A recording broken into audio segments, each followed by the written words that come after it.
Hello ladies and gentlemen, Captain Check here, and welcome to the top 5 best things about ArcheAge. After the last Assassin's Creed game, one thing was certain. Players wanted more naval combat. They wanted a full-on pirate game. I know I did. Now, I've been putting in some crazy amount of time with the XP gamers and the TGN community over on the ArcheAge Alpha server, and one thing that immediately stands out as a highlight of ArcheAge is the ship-based gameplay. From the very first rowboat to the mighty galleon bristling with cannons, these ships are impressive.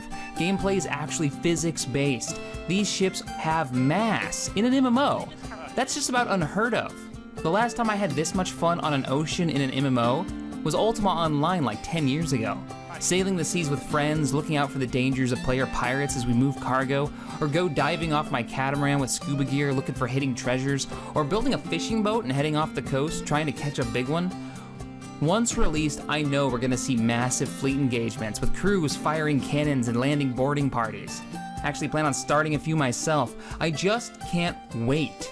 Even better, the ships have all kinds of functionality.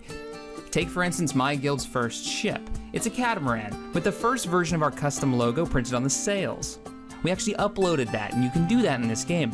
Aboard, she has 2 scuba tanks that can be primed by the crew, a few lanterns that can be lit to help light the way when you're sailing around those foggy nights, using the CryEngine 3's really impressive lighting system. She even has 2 harpoons, of which the large mounted one on the front can be used for hunting large sea creatures or grabbing on other boats before they have a chance to escape. Yo ho, Shaq's a total ho. ArcheAge has a very unique class system that reminds me more of old school Star Wars Galaxies than say something like World of Warcraft.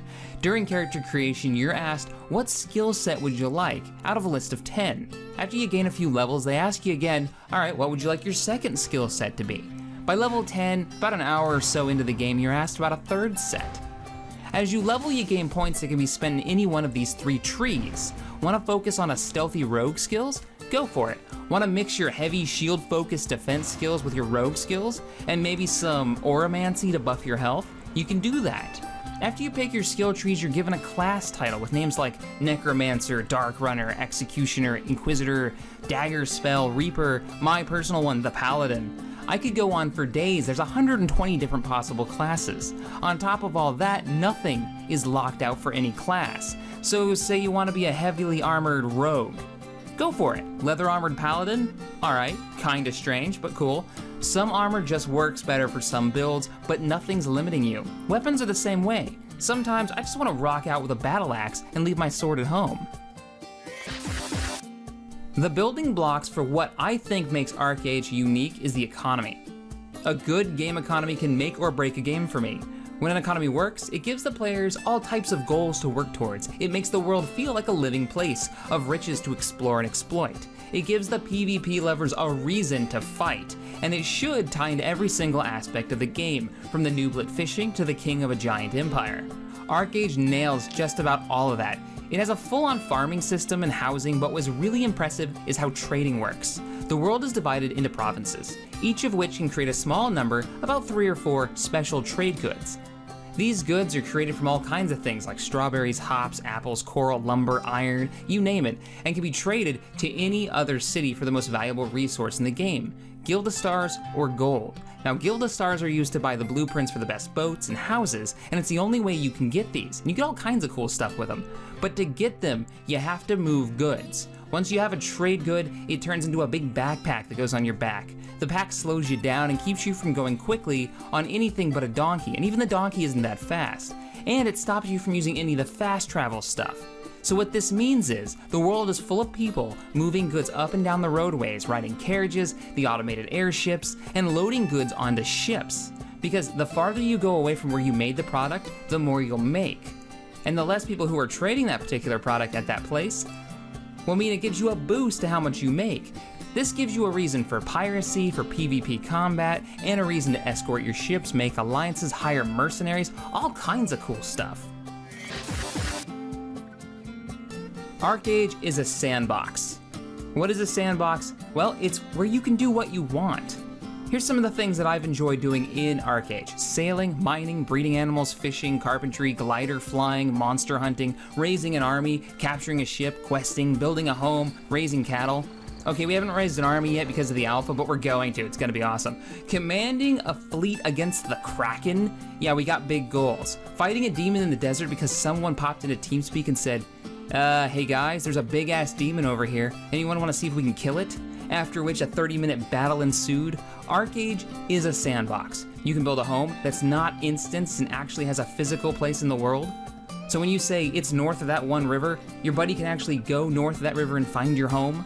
You can build your own ship, and when I mean build, I mean you get a few friends together, gather up all the resources like lumber, cloth, and iron, head out with a blueprint to the beach and construct a dock, from which you can hammer away until you launch your fine sailing vessel. That is building a ship. No menus where you click 3 times and the item pops up in your backpack. With the economy system, even in alpha, we've already seen active mercenaries, who are players that you can hire to get jobs done. I've even hired a few already to help me move goods early on. It's going to be great to see the kind of layers this game takes on in the future.